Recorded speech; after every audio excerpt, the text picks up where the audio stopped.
এই মাহফুজ আলম, রাষ্ট্র কি তোর বাপের? রাষ্ট্র কি তোর বাপের? তোদেরকেও, তোরা যদি তোর বক্তব্য যদি এইভাবে প্রত্যাহার না করিস, তোদেরকেও বাংলাদেশ ছাড়া করতে আমরা পিছপা হবো।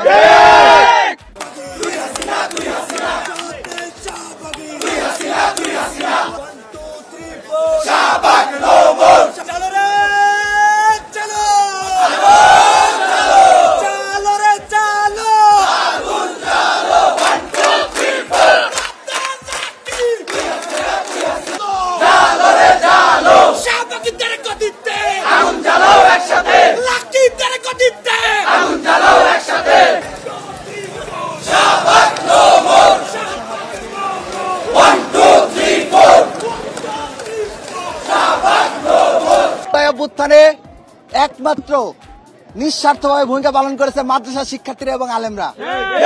আপনারা দেখেছেন আমাদের প্রাইভেট বিশ্ববিদ্যালয়ের শিক্ষার্থীরা অনেকটাই নিঃস্বার্থ, তবে তারাও বিসিএস দেন বা বিভিন্ন চাকরির পরীক্ষা দেন, অংশগ্রহণ করেন। কিন্তু আমাদের মাদ্রাসার কওমি মাদ্রাসার শিক্ষার্থীরা, আলেমরা, তারা কিন্তু কোনো সরকারি চাকরিতে অংশগ্রহণ করে না, তারা কিন্তু পরীক্ষা দেয় না, তাদের কিন্তু কোটার প্রয়োজনীয়তা ছিল না। তারপরও তারা শুধুমাত্র আমাদের দিকে তাকিয়ে আন্দোলনে নেমেছেন, যাত্রা বাড়িতে রক্ত দিয়েছেন, সারা দেশে রক্ত দিয়েছেন, সারা দেশের আন্দোলনে সক্রিয় ভূমিকা পালন করেছেন। এইখানে আমরা দেখতে পাচ্ছি এই দুর্বল আলেম সমাজ মাদ্রাসা শিক্ষার্থীদেরকে দৃষ্টান্তমূলক ভাবে ন্যাক্কারজনক শব্দ চয়ন করেছেন যে তাদের প্রতি কি, তাদের প্রতি যে চা পাওয়াগুলো আছে সেগুলো নাকি মাহফুজ আলম দিবে না। এই মাহফুজ আলম, রাষ্ট্র কি তোর বাপের? রাষ্ট্র কি তোর বাপের? একজন নিজের বাপের রাষ্ট্র বানাতে যা আজকে দেখ হাতিরের মতো ভারতে পালা গেছে। তোদেরকেও, তোরা যদি তোর বক্তব্য যদি এইভাবে প্রত্যাহার না করিস, তোদেরকেও বাংলাদেশ ছাড়া করতে আমরা পিছপা হবো। যারা শাহবাগ কায়েম করে তাদেরকে গ্রেপ্তারের কোনো খবর নাই। যারা গুলি চালাইছে, যেসব আওয়ামী সন্ত্রাসীরা, আওয়ামী লীগকে এই মাহফুজ আলম বলছে সে পুনর্বাসন করবে, বক্তব্য আছে, ভিডিও আছে, তারা বলে আওয়ামী লীগকে তারা পুনর্বাসন করবে, প্রকাশ্যে ঘোষণা দিয়ে বলে। এমনকি তারা বলে কি যে তারা আওয়ামী লীগকে নিষিদ্ধ করবে, যখন রিট করছে তখন তারা রিট আবার ফিরাই নিছে। যারা 2000-এর উপর বেশি মানুষকে গুলি করে মারছে, কত বড় ঘৃণিত হইতে পারলে তারা এই আওয়ামী লীগ নিষিদ্ধের রিট ফিরায় নেয়। এবং আপনারা দেখেন আজকে জুলাই অভ্যুত্থান হয়ে গেছে প্রায় কয় মাস হয়েছে? 7 মাস হয়েছে।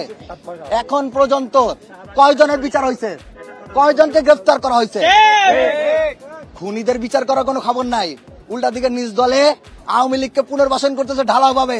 আবার আর এক দিক দিয়ে যারা দুর্বল, যারা শুধুমাত্র ন্যায়ের দিকে তাকে আন্দোলনে অংশগ্রহণ করেছে, তাদের বিরুদ্ধে বিষোদ্গারমূলক বক্তব্য দেয়। আপনার বক্তব্য প্রত্যাহার করেন।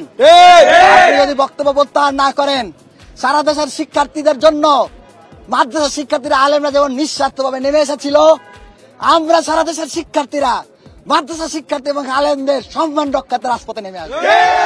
এবং দেখেন কত বড় নির্লজ্জ হইতে পারে এরা। কি করতেছে? একদিকে যারা জুলাই অভ্যুত্থানে সক্রিয়ভাবে অংশগ্রহণ করছে, রক্ত দিচ্ছে, জীবন দিচ্ছে, শহীদ হয়েছে, তাদের বিরুদ্ধে যেমন কথা কইছে, তাদের বিরুদ্ধে যেমন বলতেছে তাদের অধিকার দিবে না, আবার আর একদিক দিয়ে কি করতেছে? শাহবাগীদেরকে পুনর্বাসন করতেছে, করতেছে, তাদের দিকে তারা সিম্পাথি দেখাচ্ছে, সহানুভূতিশীল দেখাচ্ছে। এবং আজকে যে হামলা হয়েছে, আজকে হামলা কি এটা প্রথম? 5 আগস্টের পরে এই শাহবাগ পন্থীরা, এই লাল সন্ত্রাসীরা বারবার পুলিশের উপর হামলা করছে না? আপনারা দেখছেন যে যমুনাতে যাওয়া আন্দোলনকারীদের নিষিদ্ধ, তারপর বারবার তারা ব্যারিকেড ভাঙ্গা পুলিশকে হামলা করতে উদ্বুদ্ধ করছে। পরবর্তীতে পুলিশের সাথে সংঘর্ষ হয়েছে। প্রথমে হামলা কারা করছে? আপনার প্রত্যেকটা ভিডিও ফুটেজ চেক করেন, কারা পুলিশের উপর হামলা করছে। তাদেরকে তারা রিহ্যাবিলিটেট করতেছে, পুনর্বাসন করতেছে, তাদের বিরুদ্ধে কোনো কথা নাই। যারা দুর্বল তাদেরকে ঘায়েল করার যত চেষ্টা, কিন্তু এই শাহবাগী শক্তির বিরুদ্ধে তাদের কোনো কথা নাই। মাহফুজ আলম সাহেব, মিডিয়ার মাধ্যমে আপনাকে হুঁশিয়ার করে বলতেছে, আপনি আপনার বক্তব্য প্রত্যাহার করবেন। আপনি যদি আপনার বক্তব্য প্রত্যাহার না করেন, অপেক্ষা করেন কি হয় দেখতে পাবেন। শিক্ষার্থীরা কি করে দেখতে পাবেন। অনতিবিলম্বে হামলাকারী এবং যারা আওয়ামী লীগকে ফেসিবাদ বানানোর মূল খলনায়ক, লাকি আক্তার সহ তাদের সহযোগী, ইমরান সরকার সহ আরো যারা আছে, প্রত্যেককে গ্রেফতার করতে হবে, হামলাকারীদের গ্রেফতার করে বিচার করতে হবে। যারা নিরপরাধ তাদের বিরুদ্ধে কোনো কথা বলা যাবে না, কারণ তাদের যে প্রাপ্য ন্যায্য অধিকার সেটা বুঝাই দিতে হবে।